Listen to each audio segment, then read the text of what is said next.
All right, thanks for joining us. Another episode of the Trucking Risk and Insurance Podcast, where John Farquhar and Chris Harris bring you some stuff. And this week we are going to be talking about driver hiring, but we're specifically going to be honing in on hiring those drivers that don't have 3 years or more of experience. So, John, my friend, my buddy, my co-host, welcome. How are we going to hire these drivers, Johnny, that don't have, because John, you know yourself, my insurance company won't allow me to hire that driver unless he's got 3 years or more of experience. Yep. Yeah, that's always the problem, and that's what scares everybody away, and they're all afraid to do it. But hey, there are some loopholes. There are ways to get around this. Well, hold it. Now, when you say loopholes, that sounds like I'm doing something a little shady that the insurance company wouldn't like. No, it's a good loophole. It's a good loophole. It's a positive loophole. It's like your shoelaces got a loophole in it. Because what we're going to talk about, and for our audience, remember that John used to work for the Guarantee. Actually, let's go way back. John used to work for Zurich. When they did trucks. And then he worked for the Guarantee. And I worked for Old Republic. So the reason I bring that up, that's 3 different insurance companies, if I can put my fingers there. 3 different insurance companies. And of course, we have friends that work at other insurance companies. Exactly. And we all swap stories. And it's amazing that all of the insurance companies basically, generally, have the same parameters. Yes, they do. They do. So with that out of the way, John, can I hire new drivers directly out of a TTSAO school? I'll throw sure you can. In. Well, we're hoping they're all TTSAO schools because those are the good ones, right? Those are the ones that have got the bigger courses, and they're established schools. They're certified schools through TTSAO. They're part of the association. They hold each other's feet to the fire. So yes, you can hire a new driver right out of school, but that's the trick. The big butt in the room. How's that song go? I like big butts, but I cannot lie. So, but this is a different kind of butt. So the challenge here is you need to demonstrate to your insurance provider that you have not only the willingness and not only the availability, but that you have the resources and you have the processes in place to develop a finishing program, a mentoring program. You're going to hire this new to the industry individual, and you're going to provide him with the training, him or her, with the training that they require to do the task that you are. Well, okay, so first of all, you said you've got to have the resources. Yes. Well, John, I've got experienced drivers and I got trucks. Yep, perfect. That's a start. Oh, that's only a start? I thought that was the end. No, sorry, that's just the start. That just got you started. So, So, what other resources do I need? Well, I'm going to stick this new driver into a team, right? Yep. Okay. I guess we got to define the term team, because we don't want to take them as and that's what scares insurance companies as well, is when you say, we're putting them in with a team. No, we don't want to train them as a team. So let's kind of start from the beginning. So I got some resources. I've got a driver who's got lots of experience. So no different than when hiring a driver and you have an a hiring criteria standard in place that says, hey, when I'm looking to hire a driver, I'm looking for these particular items. Well, if you have an experienced driver that is willing to do some training, well, hang on. That driver should meet some certain criterias. Hallelujah. Like we want to make sure they have so many years of experience. Like, I'm a big fan of 5 years, but you know what? I'll bring it down to 3. We want to have a clean driving abstract. We don't want any violations, no bad habits. We don't want any collisions or accidents in that same time period, right? So 3 years clean driving, 3 years accident free and whatnot. Because that's what's really key, because you're going to use this person's abilities to train and mentor a new individual. So last thing you want to do is have somebody that has a ton of speeding tickets teaching this person how to drive. That's not going to go over well. So, and I would add to that list, because this is a little self-serving, but I would add to that list that the driver trainer should receive some training, such as NATME's Certified Driver Trainer Program, which, of course, that's the self-serving part. That's a course that I teach. And there's also OSL, Ontario Safety League here in Ontario, has another course that is available for driver trainers. And I'm sure every province and every state has something similar.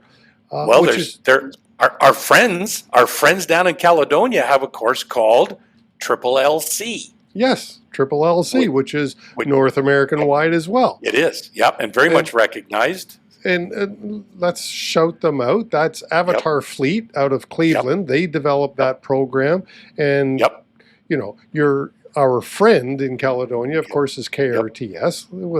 I'm not afraid to shout them out. No, not at all. No. And I think they're the only ones in Canada that are approved to deliver that program. Well, that program has been delivered by Canadians throughout North America, believe it or not. Oh, okay, cool. Okay, I, for one, had to go to the States along with some other KRTS resources, and we did some training. It was, there was 100 and some odd people there being trained. It was a big deal. Wow. It was fun, actually. But and to add to that, you could actually have one or two of your drivers go to an instructor course so that they could learn how to teach other drivers in your organization how to be examiners, instructors, evaluators, and whatnot. Well, that's exactly what all of these courses, the OSL, the NATME course, the Triple LC course, that's exactly what they do. They give the trainee or the experienced driver the tools to go back to your fleet and give away the information that's in their head. Exactly. Because these courses are great. Because I know I get a lot of people that go, well, he's got all this experience. He can just train. Yes, but part of the problem is these courses help teach you how to communicate, how to convey that experience you have deep inside you to the new driver and do it in a productive, effective, efficient manner, you know, rather than just sit there and go, you didn't turn right properly. You know, we don't want that. Let's talk about court for a little bit. You know, why would we want documentation that we've got a trainer with some knowledge? Exactly, because that's going to stand up in court. That's what's really going to help us in the event something happens while we're training this individual. We're going to be able to say, no, hang on. This driver went for this instructional course. He's been doing this for several years. By the way, here's his credentials. Look, he's had clean driving record for this many years of experience. He took these courses. He's certified in this. He's trained this many drivers. And we've got all these guys that are with us and still with us that he's trained. This is huge credentials that are going to help stand up in court, providing we've documented everything. Right. So that is what John means as resources. It's not just trucks and trailers and people. You need, and generally speaking, to have this type of stuff and not, did we finish talking about teams? No, not yet. Okay, well, let's finish that conversation before we do a quick summary of this section. So let's define the terminology teams. Okay, so a team driver is what, Chris? What does it mean to you? Well, if you and I were a team, while you're sleeping, I'm driving, and while I'm sleeping, you're driving. Exactly. That's a team environment. Yeah, the truck potentially is driving 20 hours, 22 hours out of 24.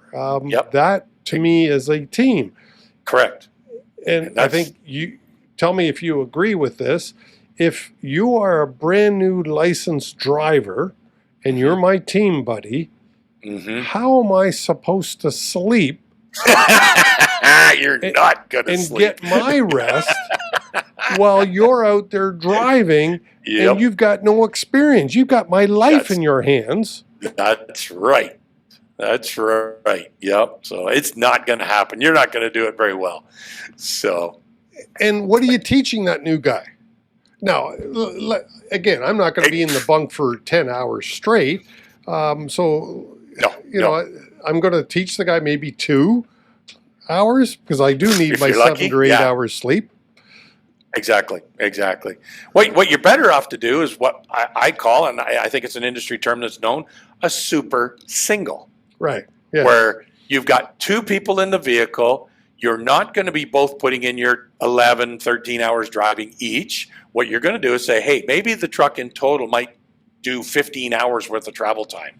But the full time period is both of you are sitting in the seat. Maybe the instructor's in the driver's seat driving and demonstrating and showing some things. And then maybe he's over in the jump seat while the trainee's in there learning, and you're conversing, you're talking, you're doing all this good stuff.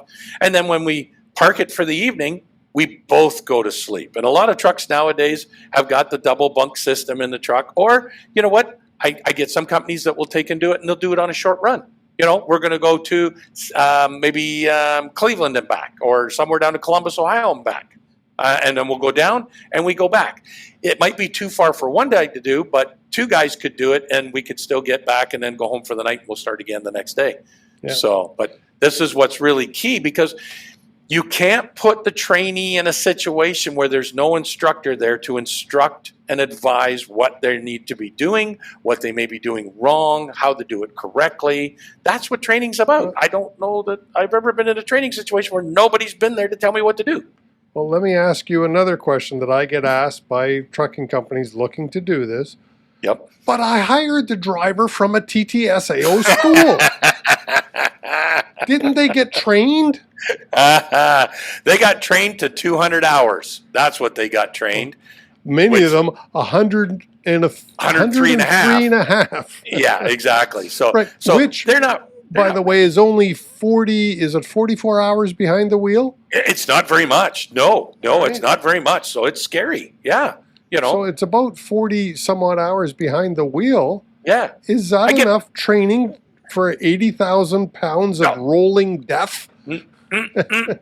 No way. Not enough. Not even close. So, yeah. I get more hours in the bunk sleeping, for crying out loud, than some of these guys do get training going down the road, and then they're given a license and allowed to drive this equipment. But people need to understand that when they get their license, they are licensed to drive.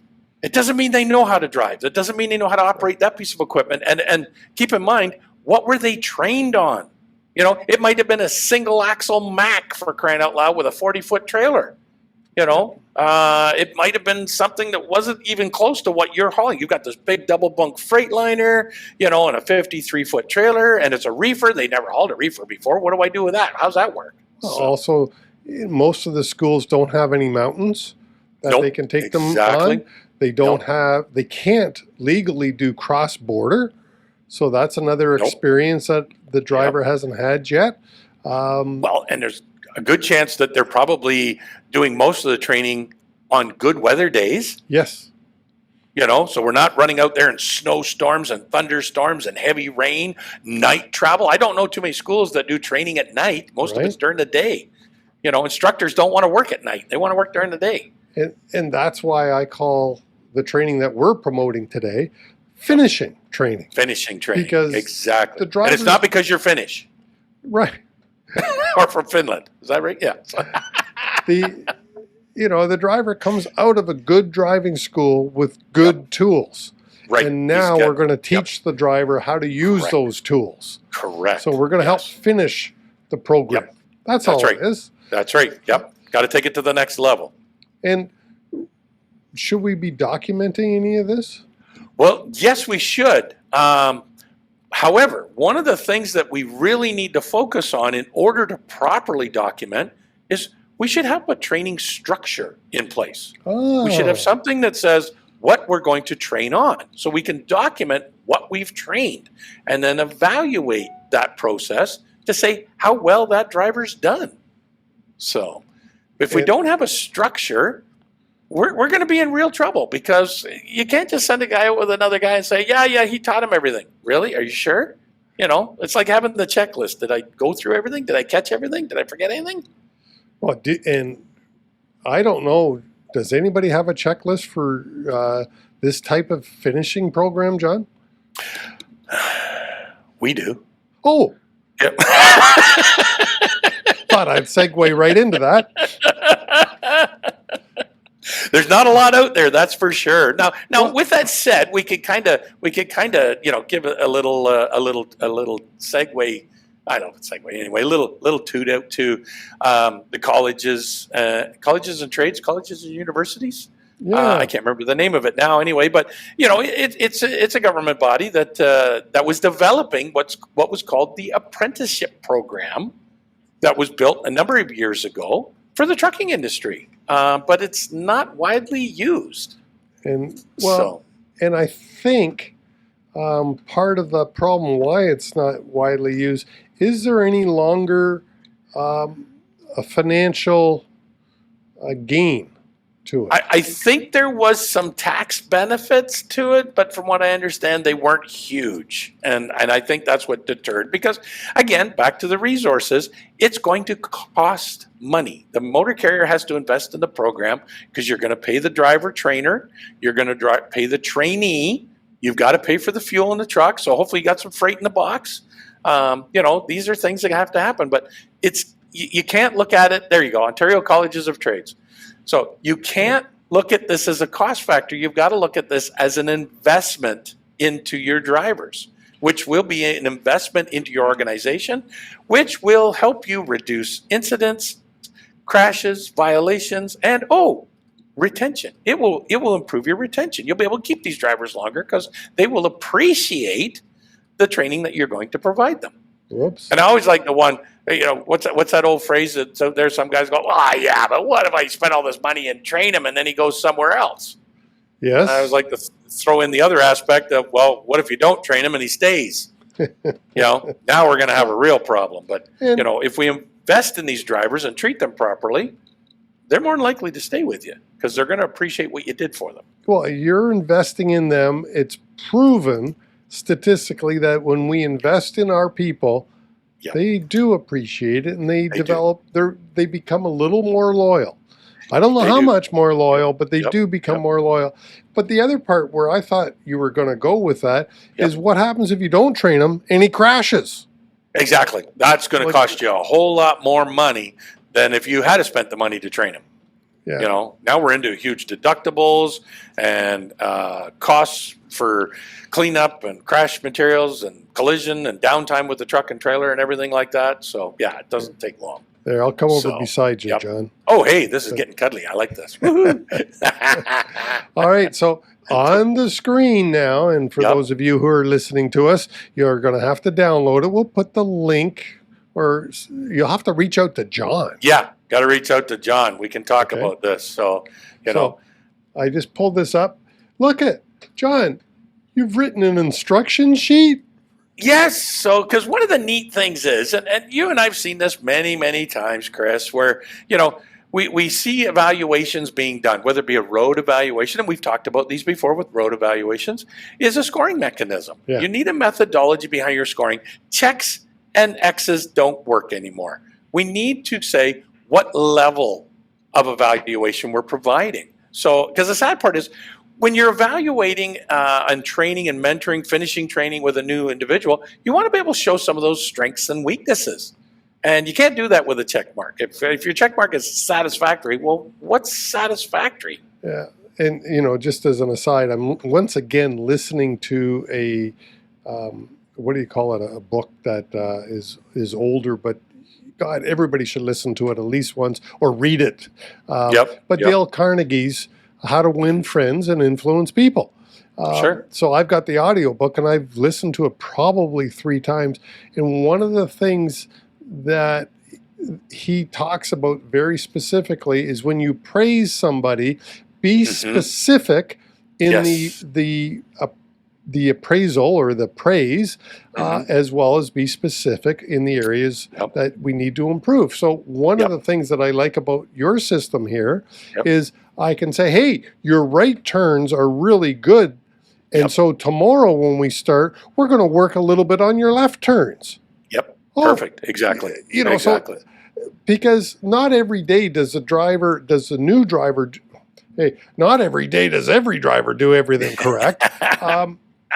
Exactly. So, but if you recognize the good stuff that the trainee did, and then say, hey, on this, we're going to work on this other stuff tomorrow. All right, let's get a Yes. good night's sleep. Yes. Yep. Exactly. So much better. Leave on a positive. Leave the day on a positive note by all means. So. Well, Yep. most people recognize and appreciate the fact that they didn't do everything correct today. Right. Yep. You know, and Exactly. it's kind of funny that we're talking about this today. This morning, I just about had a car accident. No, not in your Tesla. Yeah, in my car, yep. And it wasn't my fault. There was a side street intersection, a car coming at me, and I'm trying to go through. A car was making a left-hand turn from a stop sign, saw the car on their left coming at them, waited for that car to go, and then proceeded. Oh. Right, and cut me off. And I mean, I honked my horn. We didn't crash. I could see that oh my God, where did you come from? Right. And wasn't paying attention. And I felt, honest to God, I felt like stopping to say, hey, I'm not upset. Hopefully you have a good day, because I know I've done the same stupidity. Yeah. So if we all make mistakes from time to time, that new trainee is going to make a mistake. You have to expect it. Yeah. They're learning. This is how we're teaching them. But positive reinforcement will be very helpful in getting them to learn it faster and put into play good practices so that they can follow through on what they need to do and learn from their little mistakes that they have. Well, and they need to know what they did right. Yes, exactly. So not what they did wrong. They already know what they did wrong. They need to know what they did right is exactly right. Often. Yep. But if I tell you, hey, John, you're doing this right. Oh, good. Yep. Now I feel good. Because if we only say, John, you did this wrong, and you did this wrong, and you did this wrong, well, then you end up leaving going, God, I did nothing right today. Yeah. Or the instructor recognizes nothing about what I did good. Right. Right. So we all need to be rewarded and little pats on the back. Boy, that was a tirade. What a rant. But it's true. So that's where the scoring mechanism it comes into play, because with the scoring mechanism, it can provide your strengths and weaknesses. So even as a driver, we could be praising you for doing a good job, but you're still not at the level where you need to be. Right. But if I say, wow, what an improvement from yesterday, we've still got a long way to go. But if I show you those little improvements, that's great. And if I share that information with you, you're going to go, oh, geez, I'm only a 2. Okay, well, I'm better because I was a 1 yesterday. Now I'm a 2 today. Okay, I'm going to work hard. I want to get to a 3 tomorrow and a 4 by next week. You know, so these are things that help. And sharing this information with the new driver is very helpful to educate them on what you're looking at. So when you are saying 1, 2s, and 3s, what is your scoring mechanism? What's the top number?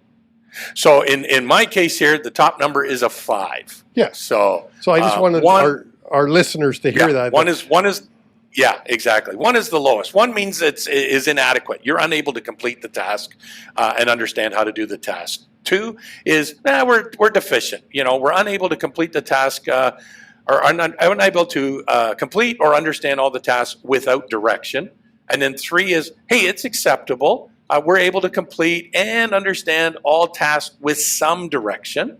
And then 4 is, hey, good. We can complete and understand all the tasks proficiently. We don't need assistance. That's where we want to achieve to get a high 3, 4. But a 5, here's the big trick. This is where everybody should strive for, and this is going to take years to achieve.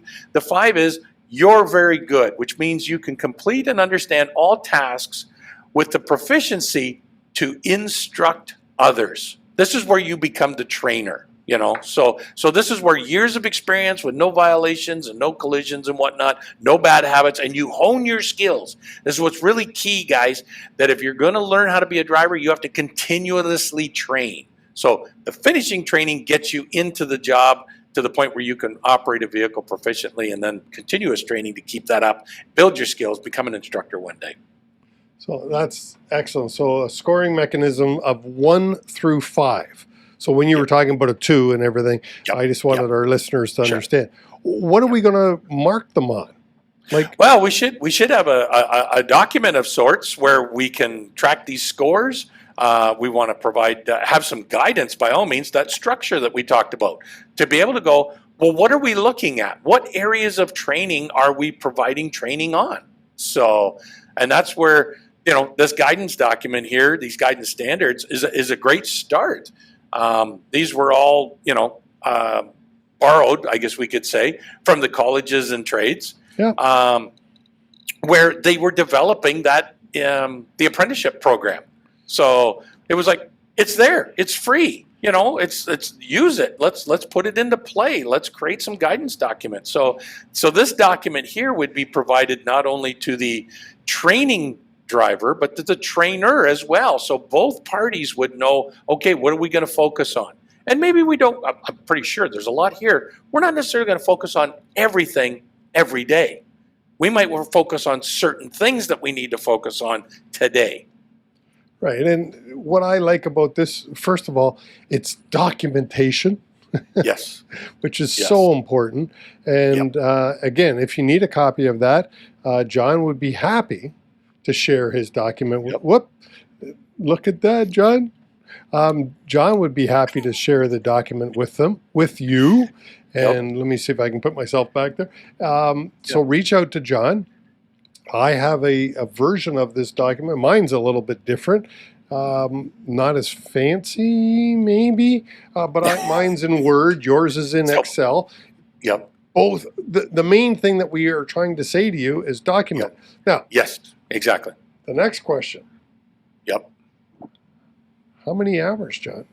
How many days, or how many weeks, how many months? Yes. Because, John, what you're proposing here is kind of expensive. You've got two guys in one truck, probably, as you called it, a super single, but because each driver needs 10 hours off, 8 of it is going to be at the same time, pretty much, because we got to get 8 consecutive hours off here in Canada. So, or even in the States, you can do the 8 plus 2. That gets really confusing in the States. It does. Yeah, but in the States, you're going to go 10, which means you can only work the truck 14 hours, but that could be potentially 13 and a half hours of driving. Sure, exactly. Really. In Canada, we could do 14, maybe 16 of work. So that's But again, I'm paying 2 guys, John.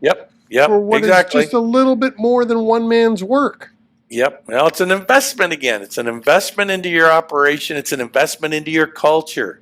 Well, but how many days, or how many, I can do this for maybe 2 days I can afford. Well, I'm sorry, that's not going to cut it. The insurance company is definitely not going to like that. They're looking for, again, that investment into your program. So, John, I don't usually, as a rule, set a timeline.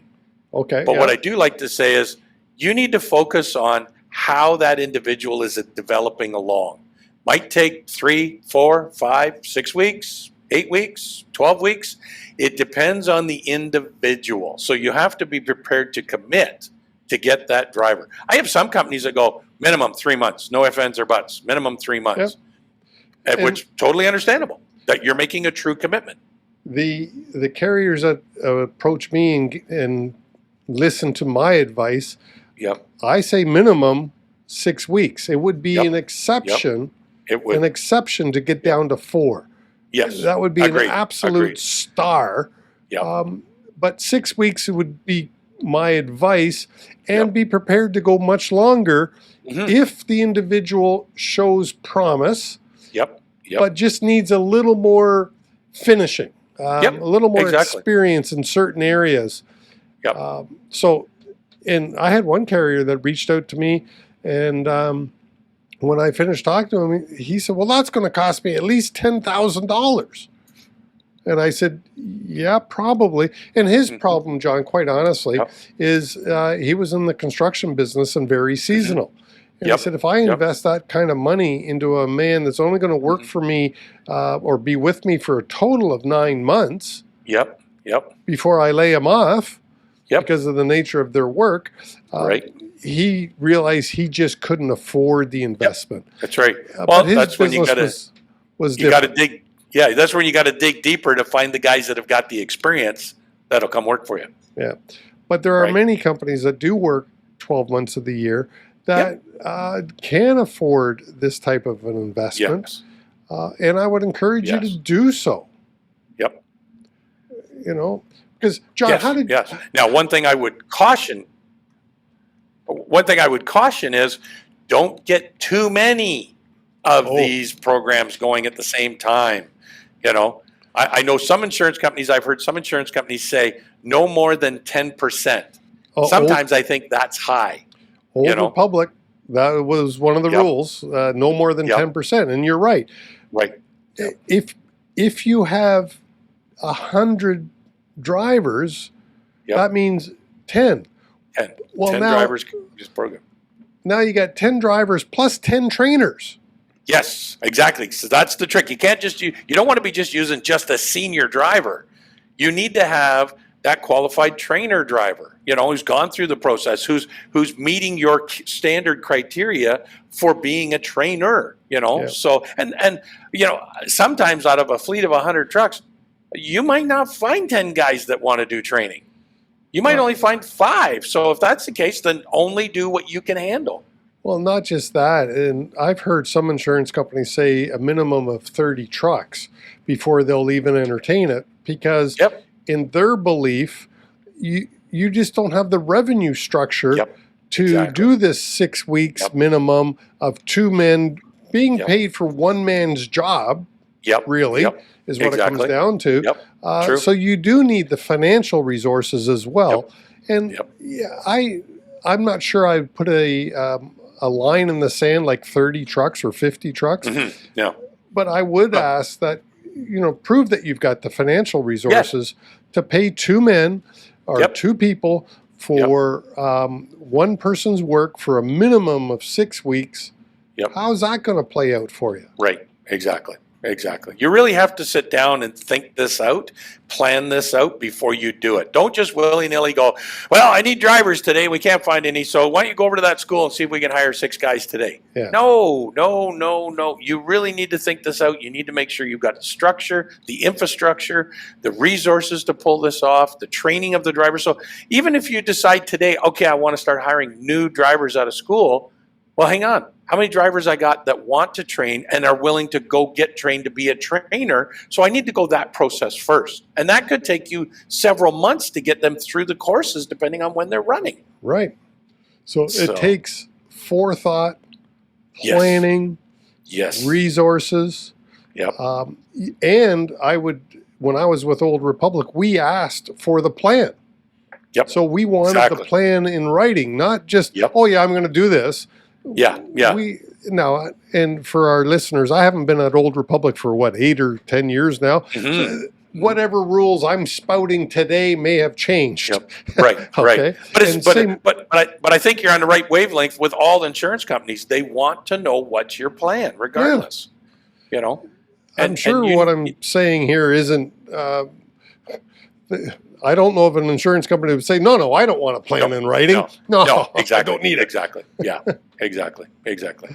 Again, and do yourself a favor. Reach out to your insurance company and say, hey, do you have some resources that can help me to develop this plan? Help me understand what I should have in place? Reach out, hire Chris and I, because keep in mind, just because we have a document doesn't mean that's all you need is a document and away you go. No, you still got to plan the process. Yeah, I was just going to do a selfless plug. Reach out to John or I, and we'd be happy to come out and assist you in developing your program so that, in all honesty, not to pat ourselves on the back, but let's be real here. If John or I helped you develop your program and sat with you and presented it to your insurance company alongside with you, I think they would have a great deal of faith that your program is going to work. Right. Exactly. And that's what you need is not everybody needs help, but some people might. Well, because the thing we're going to also do is not just help you get this going. We're also going to help you understand you need to put management structure in place. You need management support in place. So you can't just go, I'm going to have the safety person run this. Hang on.